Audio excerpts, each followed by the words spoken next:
السلام عليكم جميعا، اخباركم ايه؟ يا رب تكونوا بخير. الفيديو اللي فات كان مقدمه عن برنامج دافينشي، وعرفنا ازاي نحمله وازاي نشغله على كارت الشاشه المنفصل لو انت بتستخدم لابتوب فيه كارتين شاشه. وفي الفيديو ده هنبدا نشرح دافينشي مباشره، فبلاش كلام كتير ويلا بينا نبدا.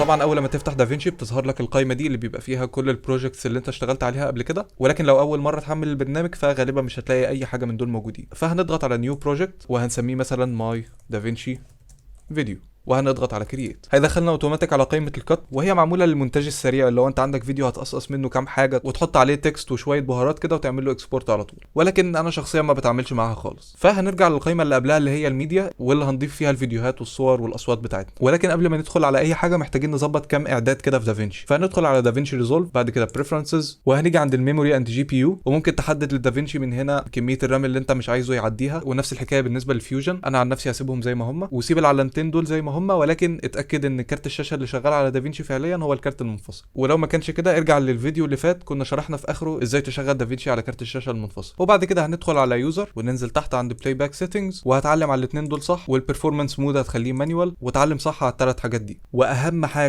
حاجه تعملها، عشان صدقني هتندم جامد جدا لو ما ظبطتهاش، هي البروجكت سيف اند لود. وهتيجي تفعل هنا البروجكت باك ابس، وهتخلي دي 5 دقائق بحيث يسيف البروجكت بتاعك او يعمل منه نسخه احتياطيه كل 5 دقائق، عشان لو لا قدر الله دافينشي عمل كراش، كهرباء قطعت، حصل اي مشكله، تلاقي البروجكت بتاعك متسيف. وممكن من هنا تحدد المكان اللي هتحفظ فيه الباك ابس. فانا عن نفسي عامل فولدر في الدي اسمه كاش، ممكن ببساطه تفتح الدي من هنا وهلاقي الكاش هنا اهو، هقول له اوكي وهيقوم حاطط الباك ابس فيه. وفي ملحوظه صغيره هنا، مبدئيا انت لو بتستخدم اس اس دي وحاطط الاس اس دي في الاس، ما انصحكش ابدا انك تحط اي كاش فيه، عشان ملفات الكاش احجامها مهوله جدا، وكل ما تتحط وتتمسح ده بيأثر على عمر الاس اس دي. فيفضل جدا لو عندك هارد انك تحط ملف كاش زي ما انا عامل كده فيه، ويبقى ده المكان اللي بيتحط فيه الباك ابس والبروكسي ميديا والكلام اللي احنا هنشرحه بعد كده باذن الله. اوكي، ده سواء في دافينشي او في اي برنامج تاني. المهم في الاخر بنضغط سي، بيقول لك الافكتات دي هتحصل لما تعمل ريستارت لدافينشي. هنقول له اوكي، وهنقفل البروجكت بتاعنا وهنرجع نفتح دافينشي من تاني، وهيظهر معانا البروجكت. انا معرفش ليه حط صوره فالورنت على طول. اوكي مش مشكله، هو عامه المفروض ما يظهرش معاك حاجه خالص عشان احنا لسه ما حطيناش اي فيديوهات فيه. هنضغط عليه دبل كليك هيفتح معانا بالشكل ده. نبدا بقى نظبط اعدادات الريزولوشن والاف بي اس بتاع البروجكت. فهندخل على فايل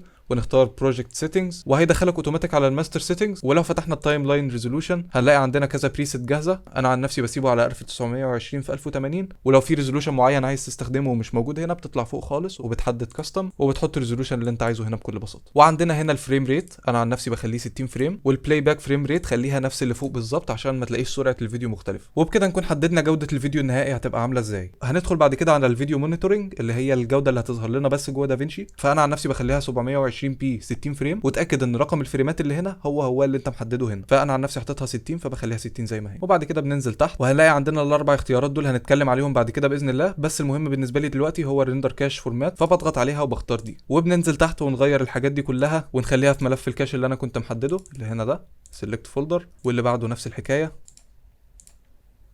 واللي بعده كمان نفس الحكايه، وهنضغط على سيف. ولو كنت عايز تحفظ الاعدادات دي بحيث ما تعملهاش كل شويه، بتدخل على فايل وبروجكت سيتنجز، وهتيجي على بريسيتس وهتضغط سيف از، وهنسميه مثلا ماي بروجكت سيتنجز، وبعد كده اوكي. وبعد كده لما تيجي تعمل اي بروجكت جديد مجرد بس ان انت بتحددها وبتضغط على لود هنا وبيقوم مرجع لك كل حاجه زي ما هي. وبعد كده هنقفل القائمه دي خالص، مش عايزين منها حاجه، ونرجع بقى لمساحه الميديا اللي هنبدا نضيف فيها الشغل بتاعنا. فابسط طريقه ممكن تضيف بيها اي حاجه انك تنزل البرنامج كده وتسحب الفيديو اللي انت عايزه وتقوم مدخله في البرنامج زي ما بنعمل في كل البرامج تقريبا. بس في رساله ظهرت هنا بيقول لك عايز تغير الفريم ريت دي بكل بساطه، عشان الفيديو اللي انا حطيته شغال على اف بي اس 59.94 حاجه كده، اللي هو رقم مختلف عن ال 60 فريم اللي انا كنت حاططها في البروجكت سيتنجز. فهو بيقول لي عايز تخلي البروجكت يبقى شغال بنفس الاف بي اس بتاع الفيديو. فبحكم ان ده الفيديو اللي انا هشتغل عليه اصلا فهقول له تشينج، مفيش مشكله. ما اعرفش دافينشي ليه قفل. اوكي، ومن هنا زي ما انت شايف مجرد ما بتعدي على الفيديو بتلاقيه بيشتغل معاك بالمنظر ده. ولو كنت عايز تتفرج عليه بتضغط عليه كليكايه وبتروح بقى لاي مكان انت عايزه وبتبدا تشغل من مسطره.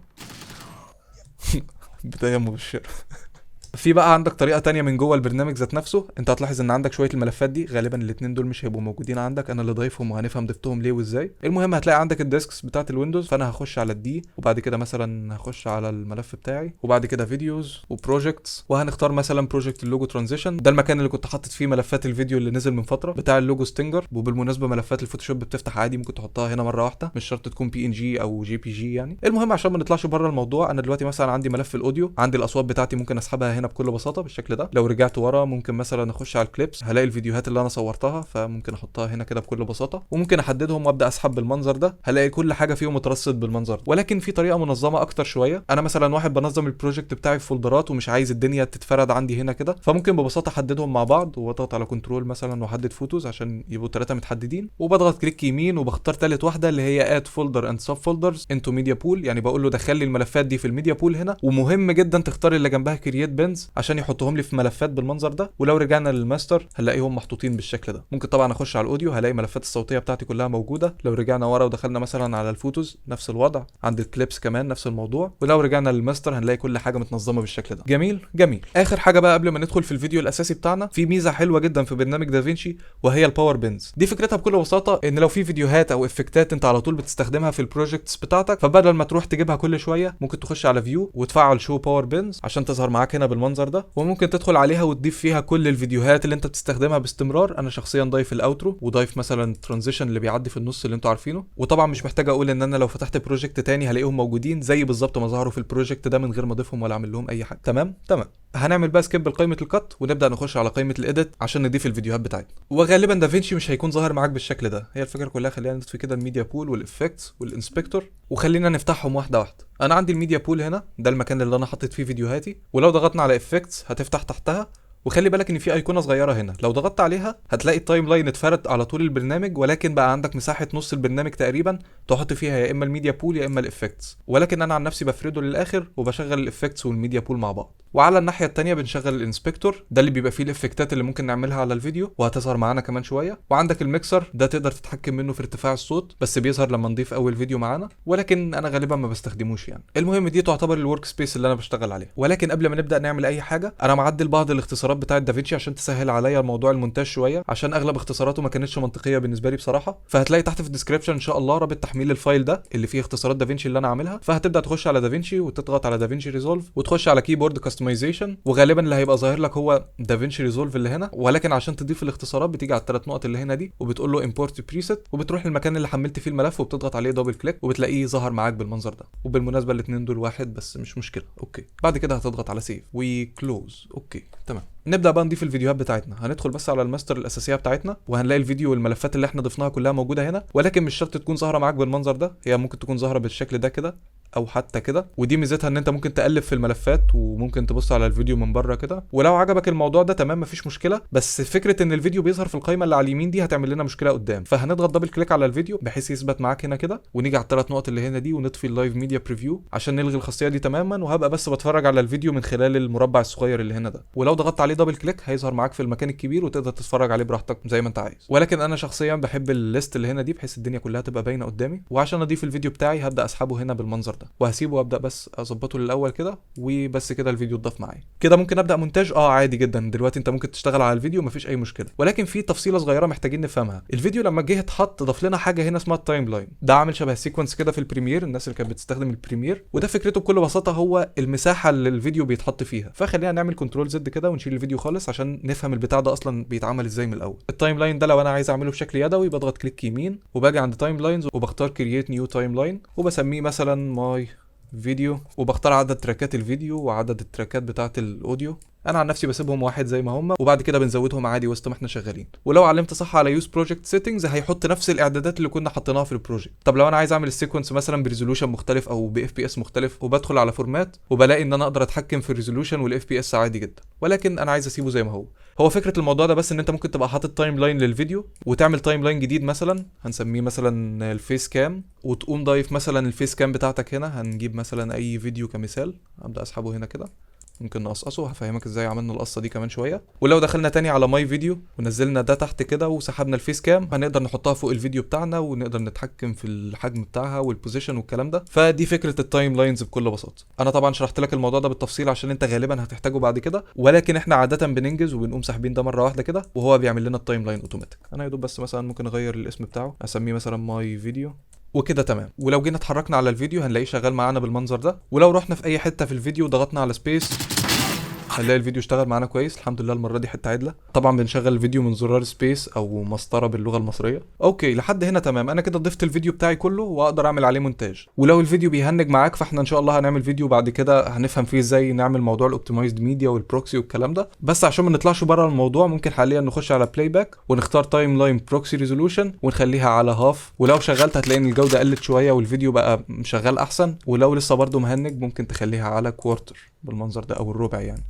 تبدا تشغل هتلاقيها بالمنظر ده. وفي مشكله ممكن تكون موجوده عندك لو انت بتحرك الفيديو كده هتلاحظ ان صوته شغال معاك وممكن يكون مزعج حبتين. فعشان تطفي الموضوع ده بتخش على تايم لاين وبتختار اوديو سكرابنج وموضوع الصوت ده بيكون اتحل معاك. لحد دلوقتي جميل جدا. طيب دلوقتي بقى انا بدل ما عايز استعمل السلايدر ده انا عايز ابدا اتحرك يمين وشمال بالاختصارات. عايز اعمل زوم ان وزوم اوت. الكلام ده بيتعمل ازاي؟ بكل بساطه موضوع التنقل في دافينشي ده بيبقى عن طريق السكرول بتاعه الماوس. لو ضغطت على كنترول وحركت السكرول هتلاقي نفسك بتتحرك على طول الفيديو بالشكل ده. ولو وقفت على اي تايم لاين وضغطت شيفت وحركت السكرول هتلاقي نفسك بتتحكم في حجم التايم لاين. وبالمناسبه غالبا هيكون التايم لاين ظاهر معاك بالشكل ده كده. تلاقي لقطات من الفيديو باينه معاك. انا بالنسبه لي بغير المنظر ده بخليه مثلا بشيل ده خالص وبنزل الاوديو تحت وبشيل الويف فورمز دي وبشغل بس الهايلايت اللي هنا. او اسف هو كان شغال اصلا انا اللي طفيته. وممكن تتحكم برده بحجم التراكات من هنا زي ما انت عايز. انا شخصيا ببدا اصغر حجم التراك لحد لما الخط ده يختفي او لما يختفي اقوم راجع خطوه او خطوتين لورا لحد ما يظهر تاني. الفكره كلها ان انا عايز الايقونه دي تبقى ظاهره معايا وانا بتحرك على التراك. وهنفهم وظيفتها ايه كمان شويه. وبالمناسبه هي موجوده برده في الاوديو اللي تحت. جميل. ده كان بالنسبه للشيفت والكنترول والالت. طيب السكرول ذات نفسها بتعمل ايه؟ مبدئيا خليها بس ننزل الفاصل ده تحت شويه وخلينا نضغط على الت ونضغط على الفيديو ده ونسحبه لفوق شويه. نسحبه كمان مره. انا عندي دلوقتي 4 فيديوهات فوق بعض. طبعا مش شرط يكونوا نفس الفيديو. انت في المونتاج هتلاقي مثلا حاطط ادجستمنت لايرز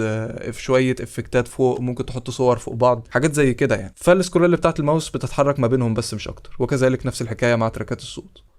وطبعا انا بحرك الفاصل ده ونعمل كنترول زد عشان نرجع كل حاجه زي ما كانت. وطبعا العكس كنترول زد بيبقى كنترول شيفت زد. حلو جدا لحد هنا. ايه بقى الفكره بتاعه الماركر ده؟ هي بكل بساطه انت لو حركت الماركر ده كده ورجعنا ورا هتلاحظ ان الفيديو بيظهر بتاثير الفيد او حاجه زي كده. نفس الحكايه كمان ممكن تعملها مع الصوت. لو عملت كده وجيت شغلت هتلاقي الصوت قليل خالص وعمال يزيد معاك طول ما انت ماشي في الفيديو. ولو حركت النقطه دي كده انت بس بتتحكم في سرعته. يعني في الاول بيبقى ليفله قليل جدا وبيفضل يعلى ببطء ويجي في حته معينه تلاقي الصوت بتاعه بيزيد بسرعه كبيره. العكس بقى لو حركت النقطه في الاتجاه المعاكس هتلاقيه بيزيد بسرعه كبيره جدا وبيهدي في الاخر. اوكي انا عن نفسي بسيبها زي ما هي كده على الوضع اللي هي عليه. ممكن بقى نرجع ده كله عشان نرجع كل حاجه زي ما كانت. نيجي بقى على موضوع القصقصه. انا دلوقتي الفيديو ده انا مش هسيبه كده. انا عايز اقص فيه الحاجات اللي ملهاش لازمه واسيب الحاجات اللي ليها لازمه بس. فالطريقه اللي الناس كلها بتشرحها في الاول هي حته البليد اديت. انت بتبدا تقصقص الفيديو بالشكل ده. ممكن تشيل الفراغات من هنا بس الموضوع ده ما بيبقاش عملي ان انت كل شويه تجيب البليد وتقصقص وبعد كده ترجع تاني للماوس وتتحرك وهكذا. الموضوع ما بيبقاش حلو خالص. ففي اختصار جميل جدا في الكيبورد بيحل لنا الموضوع ده. انا واقف اهو على الحته اللي انا عايزها بضغط على بي بيقوم عامل لي سبليت هنا كده بالمنظر ده. وبعد كده بتحرك قدام شويه لحد هنا مثلا وبضغط بي كمان مره عشان اقص كمان حته. وباجي في النص هنا وبضغط على زرار باك سبيس اللي بيمسح الكلام. هتلاقيه مسح الحته اللي في النص. ولو ضغطت كمان مره وضغطت باك سبيس تاني هلاقي الفيديوهين لزقوا في بعض. وفي حركه مختصره ممكن تعملها بس بدل ما تستخدم باك سبيس مرتين بتحدد الحته اللي انت عايز تشيلها وبتضغط على ديليت في الكيبورد بتلاقيهم لزقوا مع بعض اوتوماتيك. تمام. طيب في حاجه بقى موفره الوقت جدا جدا وهتريحك بشكل كبير وهما الزرارين كيو ودبليو. دول وظيفتهم ايه بكل بساطه؟ انا لو وقفت في اي حته وضغطت كيو هيمسح لي كل حاجه قبل المؤشر. طب لو رجعت تاني وضغطت على دبليو هيمسح لي كل حاجه بعد المؤشر. اعتقد في ناس بدات تلقط احنا هنعمل ايه. انا دلوقتي مثلا انا عارف ان انا هقص من اول هنا فبضغط على بي وبعد كده بتحرك قدام شويه وبدل ما اضغط على بي وارجع امسح الحته اللي في النص دي مجرد ان انا بضغط على كيو بينفذ لي العمليه كلها مره واحده. طب العكس بقى انا مثلا عارف ان انا هقص لحد هنا وهرجع ورا اضغط على دبليو نفس الموضوع. وده اللي انا فعليا بعمله في المونتاج. طيب دلوقتي انا قصيت الحته دي بس مثلا عايز ازود مده الفيديو ده شويه بس هلاحظ وانا بتحرك ان هو عمال ياكل من الفيديو اللي قدامه. لو ده اللي انا عايز اعمله فعليا فتمام. لكن في بعض الاوقات انا محتاج ان انا ازق الفيديو اللي قدام. انا مش عايزه ياكل منه. لو افترضنا ان انا هزق الفيديو ده من اول هنا لحد هنا فانا عايز الفيديو ده يجي هنا كده والفيديو ده يتزق لحد هنا. فالحركه دي ممكن نعملها عن طريق الاداه الصغيره اللي هنا دي. لو انا عملت كده هلاقي الفيديو بيتحرك معايا ولو سحبت بالعكس هلاقي الفيديو برده بيتزق معايا عادي جدا. ولو وقفت على النص بالظبط بالظبط وبدات اتحرك هلاقيهم بياكلوا من بعض زي الوضع الطبيعي. بس طبعا مش منطقي ان انا هضغط على تي وبعد كده ابدا احرك وبعد كده ارجع اجيب الماوس تاني من هنا. هتلاقي الموضوع مع المونتاج الكتير بياخد معاك وقت طويل فعلا. فحل الموضوع ده بكل بساطه بعد ما نرجع كل حاجه زي ما كانت هنيجي نبص على الاختصار بتاع التريم اديت مود هنلاقيه حرف التي. فبكل بساطه انا جايب الماوس عادي خالص اهو ما رحتش في اي حته. هبدا اسحب ده يمين هلاقي ان هو بياكل من الفيديو اللي قدامه عادي جدا. مش هشيل ايدي من على الماوس وهقوم ضاغط على تي في الكيبورد. هتلاحظ ان التريم اديت مود اتحددت معايا اوتوماتيك ومع ابسط حركه هتلاقي خلاص الفيديو نط معاك لقدام ما عادش بيقص دلوقتي. انا خلاص هزق الفيديو مثلا لحد هنا. بص بقى مجرد لما اسيب الماوس ايه اللي هيحصل في التريم اديت مود؟ اتطفت اوتوماتيك ورجع للماوس على طول. نفس الحكايه طبعا لو انا عايز ازق الفيديو ده لورا شويه من غير ما ياكل من الفيديو اللي وراه فبضغط على تي من غير ما اشيل ايدي من على الماوس طبعا وببدا احرك بلاقيه بيتزق معايا بالمنظر ده كده. وطبعا طرف الفيديو باين هنا بيقول لي ان الفيديو خلاص هو اخره هنا يا معلم. تمام. فممكن مثلا ازق لحد هنا وتمام ابدا اشغل. جميل جدا. خلينا بقى نعمل كنترول زد ونرجع كل حاجه زي ما كانها عشان هنعمل حركه دلوقتي شبيهه جدا باللي احنا عملناه دلوقتي. انا كواحد اتعاملت مع البريمير فتره طويله جدا فانا عارف ان انا لو عايز اقف في النص هنا بالظبط بضغط على شيفت وبلاقي المؤشر اوتوماتيك لزق في الحته اللي في النص دي. لكن هنا في دافينشي الوضع ده مش شغال. والمشكله دي مش في المؤشر بس. يعني انا مثلا هنفترض ان ده فيديو انا جايبه من بره هنا مثلا وجاي بحركه وعايز احطه على الطرف بالظبط فممكن الاقي نفسي بالغلط كلت فريمين 3 من الفيديو اللي قبله بسبب ان هو ما بيلزقش في النص بالظبط. فحل الموضوع ده كله موجود هنا في السنابنج تول دي. لما بتشغلها بالمنظر ده بتلاقي المؤشر بيقف معاك عند اطراف الفيديوهات بالظبط. حتى هنا كمان لو عملنا خلينا نعمل كذا قصه هنا كده بلاقي ان السهم مجرد ما بيقرب من اي قطعه بيلزق فيها مباشره. ونفس الحكايه لو مسكت اي فيديو او اي حته من اي فيديو في اي مكان وبدات احركها هلاقي انها بتلزق على طول في الطرف هنا. وكذلك لو في اي صوره او اي فيديو انا احطه فوق هلاقيه برده بيلزق في الاطراف. فالموضوع ده ريحني جدا. ولكن هتظل نفس الفكره برده. يعني انا دلوقتي مثلا بتحرك اهو عايز اقص حته من الزاويه هنا كده فانا مثلا لو اتحركت هلاقيه لزق على طول. انا فعليا مش عارف امسك الحته اللي في النص فهقول بقى انا جامد جدا واختصر على نفسي وقت هلاقي ان الاختصار بتاعها سي فاقوم ضاغط سي واتحرك واقص الحاجه اللي انا عايزها. فالموضوع فعليا ما هوش عملي ومع المونتاج الكتير هتلاقي نفسك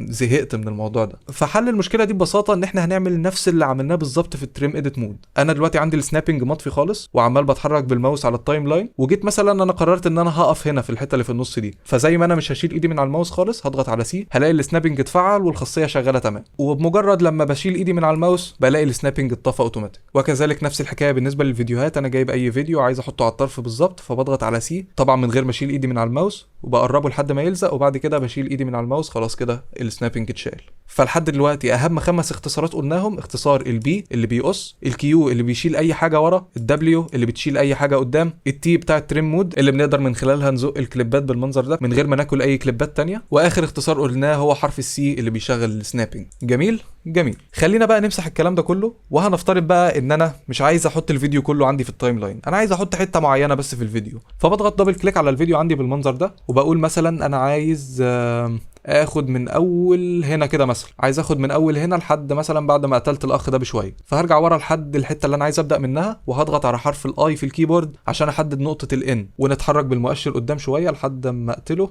بالشكل ده كده. وخلاص كده دي اخر حاجه عايز اوقف عندها الفيديو، فهضغط على او عشان احدد نقطه الاوت وهبدا اسحب الفيديو من هنا كده بالشكل ده، او حتى ممكن اسحبه من هنا هيديني برده نفس النتيجه. جميل. نبدا نشغل.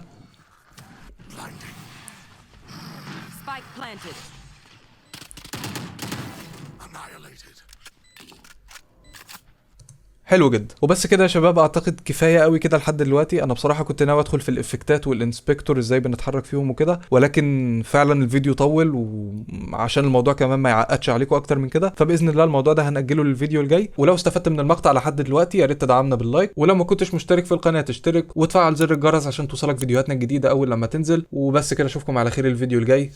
مع السلامه.